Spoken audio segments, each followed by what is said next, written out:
Last summer, the summer of 2022, first summer since I started doing self-improvement. And around this time, I started having a lot of these daydreams about the glow-up that I'm going to have by the next summer. And I had this exact image, the exact idea of how my perfect life is going to look like by then. I was going to have an income of $10,000 a month. I was going to have this perfect 10 out of 10 Greek body physique. I was going to have my first few fights in kickboxing, win them all, of course, because I'm the best. And I was going to have this exact motorcycle. I think it was Honda Rebel 500 that I was going to drive around in and get all the girls and everything. Even though I didn't know anything about motorcycle, I just thought this one looked nice. So I had all the plans ready to become the real high value man by the next summer. And fast forward that year, here I am, summer of 2023. I don't have any of those things. Income of $10,000 a month, not even close. My body is mid. I haven't even started kickboxing. I don't even have a driver's license, let alone do I have a motorcycle. Man, I didn't even grow a beard yet. And if I can take a guess, I think you might relate to this. Daydreaming about this perfect glow up that you're gonna have for the next summer. The reactions of all the people who used to know you. And it all seems really nice, it feels really good, but chances are you already went through that and it didn't come true. I have an actionable step for you right now. I need you to answer to these 6 questions with yes or no, and at the end we're gonna count it up and we're gonna figure out where exactly you are in your self-improvement journey and are you a high value man yet or not. First question, would you say that you have a body that people inside of the gym would be impressed by? Not your fat friends, but the people inside of the gym who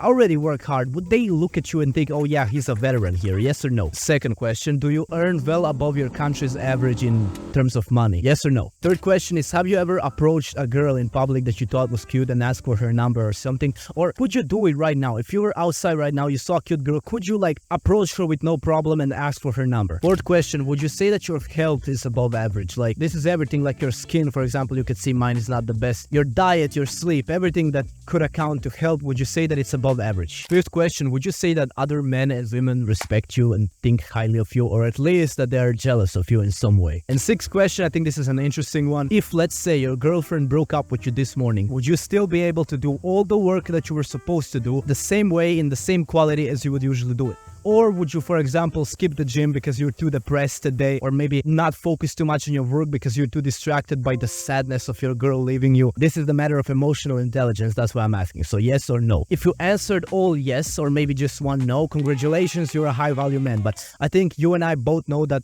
you're not, neither am I. Does this mean that you and I are not gonna be high value men in maybe like a few years or something and that it's over for us? Not at all. This was not meant to demotivate you or to put you down. We're gonna make it. But there is something that we're doing wrong right now. There is a quote I heard from First Man. He said, men who think in decades are dangerous. So this means like men who have a real long-term plan for like even 10 years from now. And when I heard this, I asked myself, am I thinking in decades? And honestly, I can say, no, I wasn't. Not at all. I was thinking now, this next month, like by the summer, soon. I need results soon because I need to get validation from people as soon as possible. I've been thinking about it, and the truth is, I'm just not gonna be a high value man at the age of 19 or 20. Well, the truth is, when I'm 30, I'm gonna look back at my 19-year-old self and I'm gonna cringe. So are you, and you know that. Well, okay, so what's the point? What am I trying to say? What if you let go of this pressure that you need to be this alpha high value man right here, right now, and you act authentically to who you are now in your journey, even if you're not exactly at the level you wanna be at? And that's not to say that you shouldn't have confidence, not at all. Because if you're on self-improvement and you're really trying for this, and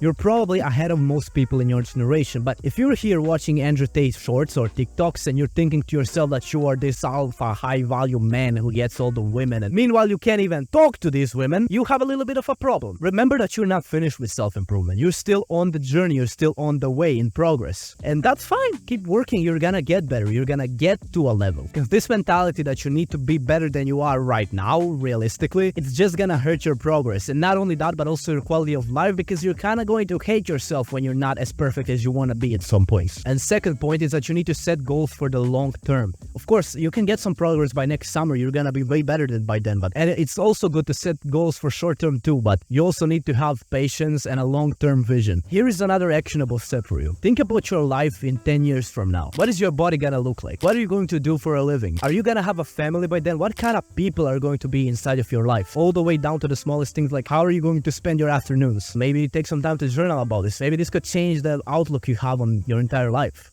Who knows? And it's okay to have some, daydreams about your future success and how you're gonna look like, how you're gonna feel like, but under some very important criteria. First of all, make sure these are under your control. Do not be daydreaming about that one girl you like who rejected you, because you're not gonna be with her and that this is not helping you. Secondly, make sure these daydreams are not distracting you from actually doing the work, because I fall into this trap sometimes too. I lay in my bed and I daydream about how good I'm going to be. Meanwhile, the work is being delayed and I need to do that work if I want to get to the point that I'm daydreaming of. So it doesn't make sense. Make sure to do the work. And please, whatever you do, do not call these daydreams manifestations. And I might be the only guy on YouTube who's going to tell you this, because all these celebrities are talking about manifesting this, manifesting that, manifesting their success to life. But this is all stupid. Do not listen to them. Manifestation falls into the same stupid category as zodiac signs and these fortune-telling cards and whatever. It's witchcraft, it's demonic, it's not biblical, you shouldn't do it. And look, I'm such a good of a guy that I'm even gonna give you an alternative for manifestation. How about trying to pray to God? In Jesus' name, Matthew 7:7 says, ask and it shall be given to you. And of course, when you pray, $1 million isn't just gonna fall from the sky into your lap. It doesn't work like that. But God's will is perfect and God's timing is perfect and better than yours. So if you feel like you should have gotten something now and now is the perfect time,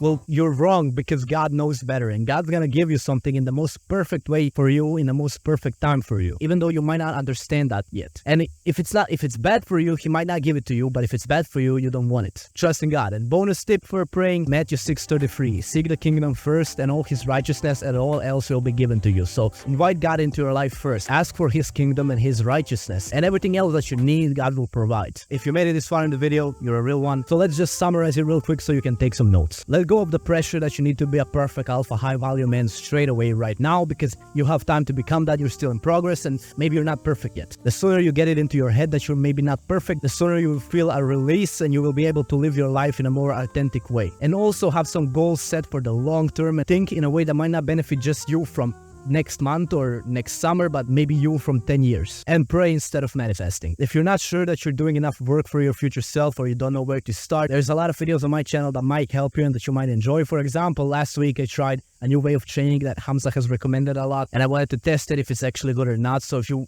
interested in seeing that, you can just click over here on the screen and it will take you there. Whatever you like, bro. Have a nice day. God bless you.